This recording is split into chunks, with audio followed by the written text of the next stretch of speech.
İnsan Allah'tan ümid elədiyi qədər alır. Gözlədiyi qədər alır. Nə qədər gözləyirsən, nə ümid edirsən odur. Bu həyasızlıq deyil. Bu rəhmətə sığınmaq. Nə qədər deyirən ki, mənim gümanım çoxdur ki, sən məni bağışlayacaqsan. Vəssalam, bundan başqa inanın mənə heç nə istəmir. İnanın mənə. Kim əksin desə inanmayın.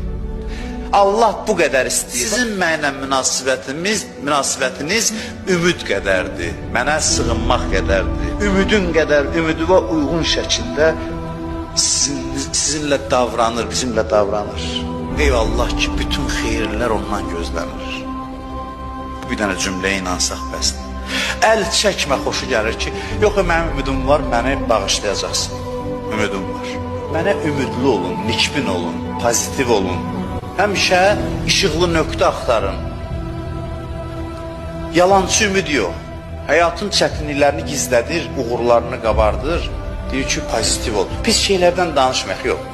O pis hesab olunan şeylərdə bütün həyatı olduğu kimi görüb ümid tapmaq, yaşamaq üçün. Pozitivlik əslində budur. Reallığı gizlədib, özü aldadıb ümidlənmək yox. Həyatın bütün çətinlikləri, keşməkeşlərini görə-görə. Ən böyük günah məyusluqdur ki, o bağışlanmır. Neynəsən də elə ümidini itirmə, Allah dir ümidə uyğun davranacaq.